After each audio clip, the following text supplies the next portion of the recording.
Hola, què tal, família viatgera? Avui m'he posat molt elegant per parlar-vos dels pitjors hotels on ens hem allotjat mai.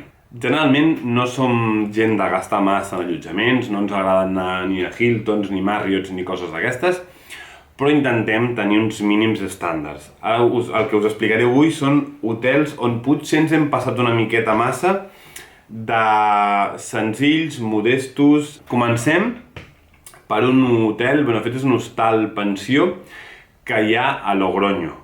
L'hostal Mesón Pepa és un allotjament al que vam recórrer durant el nostre viatge a Astúries. Nosaltres vam fer una ruta, vam anar de Barcelona a Astúries, pel mig vam parar a l'anada a Logroño i a la tornada a Bilbao. Doncs, a Logroño, a l'anada, la Mar va trobar un allotjament molt barat, que era aquest hostal. Quan vam arribar ja vam veure una mica per què. La primera cosa que ens va cridar l'atenció és que ben bé a Logroño no estava, d'acord? Estava a una carretera una mica a les afores de Logroño i cada cop que volíem anar a la ciutat havíem de caminar entre polígons, tràilers que et passaven a 80-90 per hora i quasi tiraven a terra, tot molt curiós. L'altra cosa que ens va cridar molt l'atenció és que quan nosaltres obríem la finestra de la nostra habitació, a part que el paisatge era una mica depriment, perquè eren aquests polígons i tràilers i la gasolinera, tenies el cartell enganxat aquí i veies allà l'Hotel Mesón Pepa, que no podies mirar cap a la ciutat, perquè tenies el lletrero davant. Realment no vam estar-hi tampoc molt malament, sí que és veritat que hi havia moltíssim soroll, perquè durant tota la nit hi anaven repostant camioners, hi havia com un restaurant a la part de baix on també hi havia bastant de soroll. Amb el segon establiment ens anem fins a Japó. Realment no va ser un establiment molt desagradable, però sí que és curiós de comentar, d'acord? L'establiment es deia Tania Porn, que dius, ja sona una mica malament, però realment la ubicació estava molt bé. Era un establiment que vam agafar a la ciutat de Takayama. Takayama és una ciutat preciosa dels Alps japonesos, on tot és molt bonic, excepte el Tania Porn, que vindria a ser la casa d'una gent que tenen un restaurant tailandès a la part de baix i que tu estaves allotjat en habitacions de casa seva. Nosaltres vam arribar el primer dia, ens vam trobar a la porta, hi havia com una pissarra on hi havia el mapa de les habitacions i on deia qui dormia a cada lloc. Vam veure on dormíem i després d'una zona de picar ens van fer pujar. Nosaltres estàvem al segon pis, a les típiques habitacions aquestes que les parets són com paper, literalment. De fet, jo el primer dia vaig fer una mandra d'aquells que fas una mica així i se'm va escapar la mà i vaig atrevessar la paret, perquè és paper. Aleshores, el més curiós de l'establiment, a banda del restaurant tailandès i de que estàvem dins de casa seva literalment, perquè passàvem per la cuina per anar al lavabo i tal, era que a l'habitació on dormíem nosaltres devia ser com una espècie de sala de fitness, potser, perquè hi havia com uns steps, hi havia peses, hi havia coses per fer una mica de gimnàstica.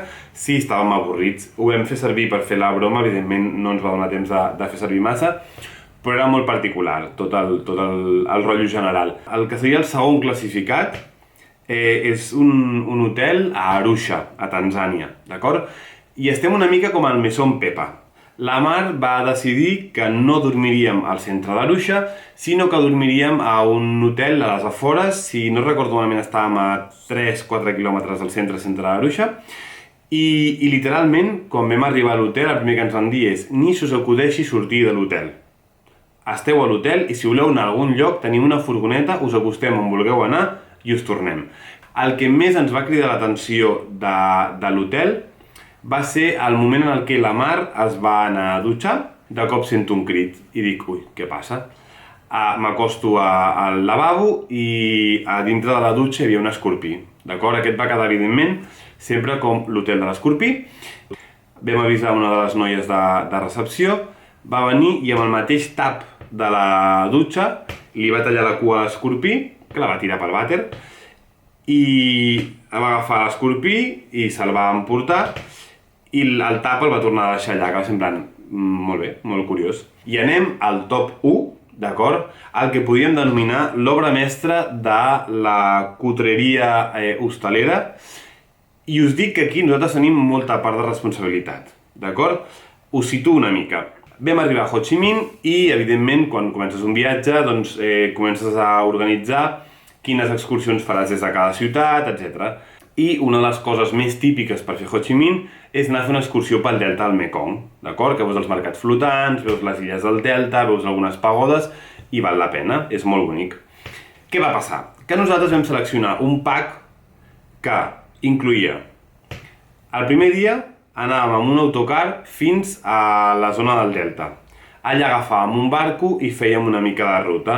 Dormíem a Cantó i el dia següent anàvem als mercats flotants de Cai Rang, acabàvem de fer recorregut pel delta i tornàvem amb autocar. Amb la qual cosa estem parlant d'anada i tornada amb autocar, diversos trajectes amb barco, una nit d'hotel, doncs tot això ens va costar la mòdica suma de 12 euros als dos. Què passa? Que era, evidentment, el preu més barat que hi havia. Hi havia gent, per exemple, que per aquesta mateixa excursió pagava 50, pagava 100 dòlars, que tampoc és un preu exagerat. Repeteixo, és una nit d'hotel, són diversos recorreguts amb barquet, els autocars, i després a l'hotel hi havia esmorzar, que evidentment per 12 euros no podem demanar massa res. Al vaixell vam estar bé, estàvem amb un grup d'alemanys, un senyor escocès, tot molt bé. Vam arribar a l'hotel i ens vam endur la sorpresa. Us explico perquè he buscat el vídeo, no l'he trobat. Vam arribar a l'habitació d'hotel, obrim la porta, total, entrem. L'habitació d'hotel bàsicament era una sala on hi havia un armari d'on sortien com unes teles estranyes, que vam pensar aquí com a mínim hi ha un cadàver, i un llit que estava mig camí entre ser un llit individual i un llit de matrimoni. Potser seria més un de matrimoni, però tampoc era molt gran, però no tenia ni llençols ni res. O sigui, era el llit tal qual, el matalàs, amb unes potes enganxades. I, literalment, no hi havia llum. O sigui, no hi havia llum.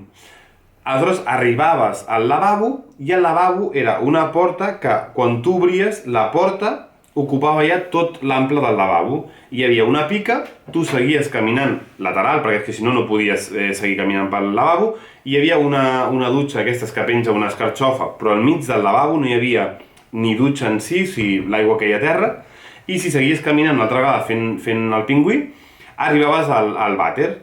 Aquest era tota l'habitació d'hotel. I l'única llum que hi havia era la llum del lavabo, d'acord? Així que era tot bastant tètric. Us he de dir que, a més, per acabar-ho d'arreglar, entre que no hi havia llum, que a més es va posar a diluviar, era tot una mica de pel·li de terror. I no vam descansar moltíssim perquè, a més, encara que siguin països molt calorosos, és com estrany estar dormint a un llit on no tens ni una manta ni res. I de fet, bueno, és poc higiènic, no? Tu estàs en un llit, almenys que hi hagi un llençol de sota. I el pitjor encara havia d'arribar, d'acord? Perquè al cap i a la fi, bé, dorms en un llit, tampoc no hi ha massa problema, no som gent de necessitar viscolàsticos i coses d'aquestes. El tema va ser que vam baixar a esmorzar, d'acord? Vam baixar a esmorzar, hi havia tots el grup d'alemanys assegut en una taula llarga i anaven passant cambrers que anaven portant com unes truites, hi havia com truita, una cosa com un pa i sucs. El tema va ser que al fixar-nos en el cambrer, perquè hi havia coses que no ens acabaven de quadrar, veiem alguna cosa que es movia estranyament, ens en vam adonar que del sostre estaven caient escarbats. Però no escarbats que diguis, no sé, una cosa així simbòlica petita. No, que hi ha uns escarbats, d'acord? Rotllo mida caset, doncs escarbats d'aquest tipus. I de fet, recordo perfectament la imatge d'un escarbat que li va caure al cap al cambrer, no es va ni mutar, va caure a la truita del plat que duia el cambrer, va caure al peu del cambrer i sense voler el va aixafar perquè l'escarbat va quedar entre el seu peu i la seva sandàlia.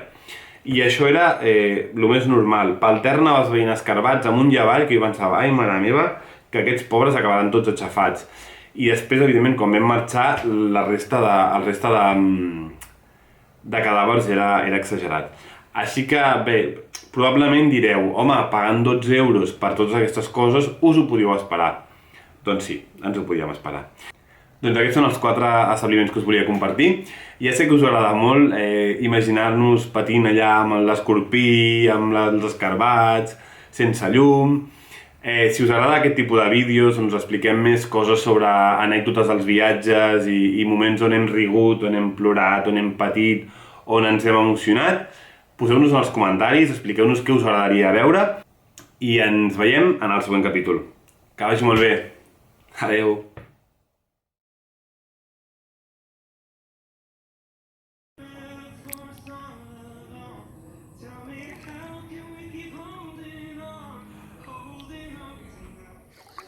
Está de lujo, ¿Estás en un vídeo? Sí. De tu la mini piscineta de nens. Però no es veu. Mini piscineta. Maxi piscinota. Cabanetes. Jaume!